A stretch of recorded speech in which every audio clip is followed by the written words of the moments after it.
دنیا میرے آگے میں ایک مرتبہ پھر آپ کا خیر مقدم، اور نصرت صاحب اس وقت کوہاٹ سے ہمیں جوائن کر رہے ہیں ٹیلی فون پہ۔ جی نصرت صاحب، عوامی نمائندوں سے آپ نے بات کی، لیکن یہ جو غصہ ہے لوگوں کا، یہ ہم چاہے سیلاب میں دیکھیں، چاہے ہم کسی حادثے کی شکل میں دیکھیں، کسی سانحے کی شکل میں دیکھیں، نصرت صاحب آخر کیا وجہ ہے کہ لوگ جو ہیں کسی اور چیز کو، کسی ریاست کے کسی اور ستون کو پکڑیں یا نہ پکڑیں، یہ کہتے ہیں ہمارے عوامی نمائندے کدھر ہیں اور ہمارا ایم پی اور ایم این اے کدھر ہے، اور ایم این اے اور ایم پی اگر موجود بھی ہے جس طرح وہ کہہ رہے ہیں، لیکن اس کی جو حاضری رجسٹر نہیں ہو رہی۔ ہاں نہیں مشتاق، میں وہی کہہ رہا ہوں کہ یہ بدقسمتی یہ ہو رہی ہے کہ ایک موب سائیکالوجی بن رہی ہے جو ہم نے سانحہ سیالکوٹ میں دیکھا ہے۔ اب یہ دیکھو، وہاں پہ جو بہت سارے لوگ تھے، ان سب کا ڈائریکٹلی کوئی تعلق نہیں بنتا۔ ان میں سے ظاہر ہے کافی لوگوں نے کل رات تو مدد کی ہوگی، لیکن اب انہوں نے اس کاز کو ہائی جیک کر لیا ہے۔ تھوڑا سا جو بہت بڑی بدقسمتی، تمہیں یاد ہوگا مشتاق، جب میں اور تم شہداد کوٹ میں تھے، وہ شہر تو خالی ہو چکا تھا، لیکن وہاں پر لاڑکانے سے لوگ آئے ہوئے تھے موٹر سائیکلوں پہ، اور ان کو اس شہر کا کچھ پتہ نہیں تھا، وہ صرف یہ سیلاب کا منظر دیکھنے آئے ہوئے تھے۔ ابھی یہاں پر بھی جب میں وہاں پہنچا تو بہت سارے لوگ ارد گرد سے آ کر اپنے موبائل فونوں سے تصویریں بنا رہے تھے، دیکھ رہے تھے کہ جی یہ یہاں پہ ایک عجیب قسم کی، ایک طرف تو بے حسی اور تماش بینی کا ایلیمنٹ آ گیا ہے، دوسری طرف یہ ہو گیا ہے کہ ایک موب وہیں پہ لوکل ایک کراؤڈ بنتا ہے، وہ ہائی جیک کر لیتا ہے۔ اب جیسے مثال کے طور پر جیسے مجھے پتھر مارا گیا اور ہمارا لڑکا وسیم جب وہ انسرشنز بنا رہا تھا تاکہ تباہی کے مناظر کو ایلیبریٹ کیا جا سکے، تو 3-4 مرتبہ اسے ڈرا دھمکا کر بھی وہاں سے بھگا دیا گیا۔ مجھے یہ شبہ ہے کہ وہ لوگ جنہوں نے مجھے پتھر مارا یا ہمارے کیمرہ والے وسیم کو ڈرا دھمکا کے وہاں سے بھگایا، وہ ڈائریکٹلی افیکٹڈ تھے۔ وہ غالباً یہ چاہ رہے ہوں گے کہ وہ اپنا سامان وغیرہ ریکور کریں، اور ان کو یہ غصہ آ رہا تھا کہ رات سے یہاں پر جو ہے وہ ڈی ایس این جی آ رہی ہیں، ہم لوگوں کے لیے تماشا بن رہے ہیں۔ تو یہ ایک عجیب و غریب قسم کی جو ہے، ہم ہر جگہ یہاں پر بھی کوئی مسئلہ ہوتا ہے، ہمیں ایک انارکی نظر آتی ہے، جو ڈائریکٹلی وکٹم ہوتے ہیں وہ بیچارے بیک گراؤنڈ میں چلے جاتے ہیں، اور وہاں پہ کچھ ووکل ایلیمنٹس جو ہیں وہ سامنے آ جاتے ہیں۔ اچھا نصرت صاحب، بالکل آپ نے جو کیونکہ پولیس کا معاملہ ہے اور پولیس کے ڈی ایس پی صاحب سے آپ نے گفتگو کی اس حوالے سے، وہ پہلے ناظرین کو دکھاتے ہیں۔ آپ ہمارے ساتھ لائن پہ رہیے گا، اس کے بعد آپ سے بالکل اینڈ تک باتیں کرنی ہیں۔ جی ہمارے ساتھ عبدالقیوم صاحب ہیں، یہ ڈی ایس پی سٹی ہیں کوہاٹ کے، ان سے پوچھتے ہیں کہ آپ تازہ ترین کیا صورتحال ہے۔ السلام علیکم جی، بہت شکریہ ہمیں جوائن کرنے کا۔ آپ یہ بتائیے گا کہ کل ہمیں تو بتایا گیا ہے کہ 18 لوگ جو ہیں اس میں جاں بحق ہوئے ہیں، اور زخمیوں کی تعداد کتنی ہے؟ 76۔ اچھا جی، 76 زخمی ہیں، بچے بھی ہیں، عورتیں بھی ہیں، مرد بھی ہیں اس میں، اور 18 شہید ہوئے ہیں، اس میں بچے بھی ہیں، عورتیں بھی ہیں، اور 2-3 مرد بھی ہیں۔ اچھا قیوم صاحب یہ بتائیے کہ جتنے بھی اس میں زخمی ہیں یا جو لوگ شہید ہوئے ہیں، ان سب کا تعلق کیا پولیس کے خاندانوں سے تھا یا کوئی اور لوگ بھی تھے؟ سب پولیس کے خاندانوں تھے، پولیس والے تھے سر، ان کی فیملی تھی، یہ صرف پولیس کے کوارٹر تھے، کوئی آؤٹ سائڈرز میں نہیں، رہائش پذیر نہیں تھا۔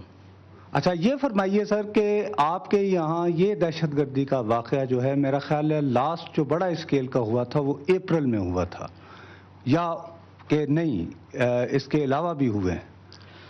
نہیں، بلیٹنگ تھانہ میں ہوا، صدر تھانہ ہے، ادھر بھی ہوا تھا، لیکن ادھر کیجولٹی نہیں ہوئی تھی اس میں چونکہ پولیس کے کوارٹر میں تھے تو سب پولیس والے اس میں شہید بھی ہوئے اور زخمی بھی ہیں۔ اچھا یہ بتائیے کہ آپ کے خیال میں یہ لوگ جنہوں نے کل کا یہ واقعہ کیا، یہ لوگ تو ظاہر ہے باہر سے آئے ہوں گے نا اس شہر میں، تو اس کا مطلب ہے کہ اس شہر کو تو پراپرلی سیل نہیں کیا ہے آپ لوگوں نے؟ پھر شہر پراپرلی سیل ہے، لیکن یہ لوگ اور بھی بہت سے راستے بھی ہیں، کچے راستے بھی ہیں، کسی بھی طریقے سے آ سکتے ہیں یہ لوگ بھی، یہ ضروری نہیں کہ یہ مین روڈ پر آئے ہوں گے، ادھر چیکنگ ہوتی ہے۔ اچھا آپ یہ بتائیے جی، گاڑیوں کو چیکنگ کرنا یہ بھی مشکل کام ہے۔ جی وہ بالکل، وہ اس میں آپ کو بلیم نہیں ہرگز نہیں کر رہا ہوں۔